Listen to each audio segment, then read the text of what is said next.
Hello guys, welcome back to my channel. Today we are going to be doing this sophisticated makeup look by @Nadine.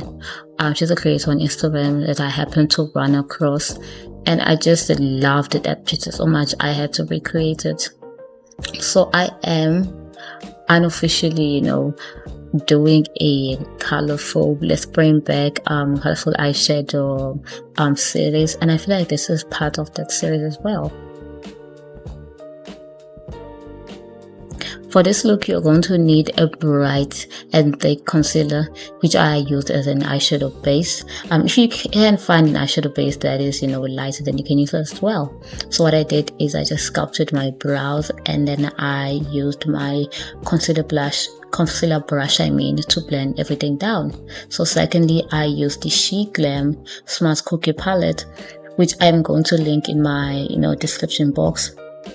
All of my products I'm going to list them below, guys, because sometimes I forget to show things on camera, and I feel like that's like a normal thing. So yeah, you're gonna need to check out the description box for more distinct information about products I've been using.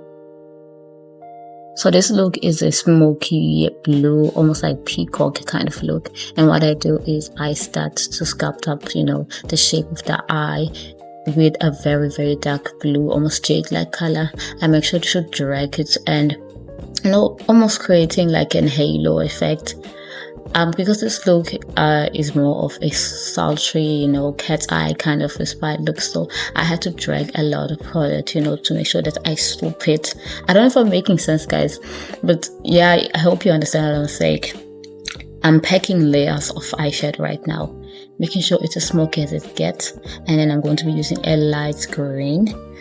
Try to diffuse between the dark blue and the brown. Try and blend everything together, because as much as it's not 2016 anymore, but we still need to blend, and that's one thing I've never let go. For the lid, I'm going to be using this light blue shimmery shade from a Playgirl pastel palette, I think. And I'm gonna put that all over my lid, almost like a cut crease in a way. I feel like that just cuts out the work, because with the cut crease you need to go in with the concealer, reapply, wipe everything. So this is so much easier. I'm gonna go in back with that green again, and I'm gonna place that at the tip of my lid. It's more of a highlight effect, because I was looking closely at the reference and it had that greenish pigment, and I thought, you know what, I'm going to do that as well. I wanted to do this, as similarly as I could, because that look was so amazing, guys. Like, it was so amazing.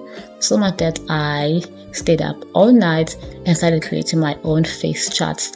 If you're interested about that, then I'm going to be posting more on my TikTok and my Instagram about, the face chart that I've been creating and how, I want to recreate them, because I'm an artist at heart. So I think it makes sense that I create my own face charts. And sometimes, you get a look in your head that you can't find it anywhere. So I think it's time for me to, up my portfolio a bit, not just makeup, but artist, Yeah, so that's it. So now I'm going to move into the face, and I don't think I need to explain much of my base routine, because it pretty much is the same. I just go in with some primer, make sure I just spread it all over my face, especially around my T-zone area. And then next I'm going to be using the Sheglam foundation in the shade Caramel. I like to use a brush with my foundation. I feel like with a brush you get more coverage, unlike a beauty sponge, and that's just a preference thing for me. Also, beauty sponge are so hard to clean, so I try to avoid them as much as I can.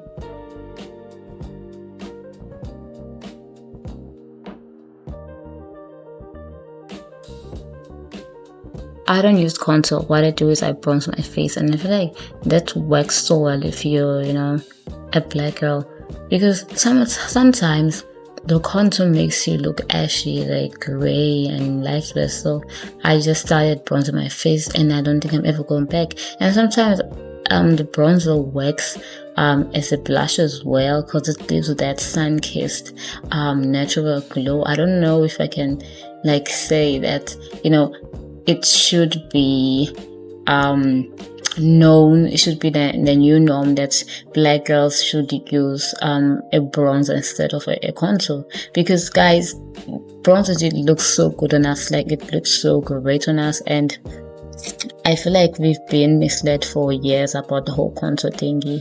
You have to find what works for you, and I feel like bronzer is doing so much better.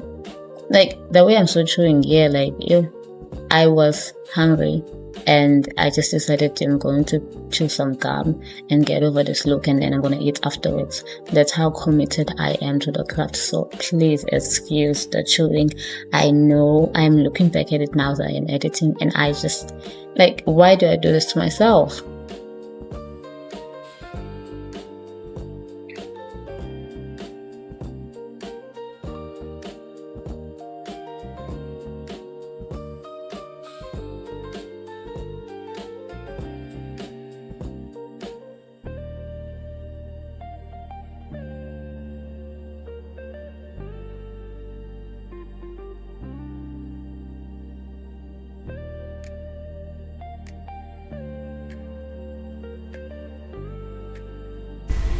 There wasn't that much blush in the pic that I wanted to recreate, so I did go in with this soft blush from Maybelline.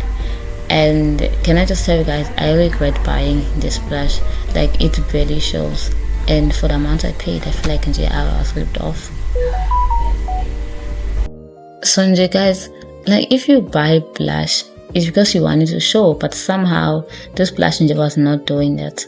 Like, you need to bake and pleat it, and not to mention that it's a pale as it is, and yeah, I haven't been using it that much, and when I do, it just disappoints me. So yeah, I do regret myself. So for my contour, no, not contour, my highlight concealing, I just use my normal method. If you've been watching my videos, you know that I always brighten, my under eyes. And yeah, I love the effect that it gives. It looks so much better, and I love blending with a brush. I used to blend with a beauty sponge, but now I use a brush because I feel like it just makes everything seamless, and just, especially if you want a heavy makeup look, you should definitely use a brush. So I'm gonna set my face using the Sheglam setting powder, which I am running out of, by the way, so I need to restock on that. I love that setting powder. It's just it's an affordable powder, and it works so well. Like, I feel like it's in competition with my Yardley setting powder, which I have been using for at least 6 years now, and I can't believe I've been doing makeup for so long, and it's only now that I'm getting a hang of it. Like, I'm confident right now with my makeup.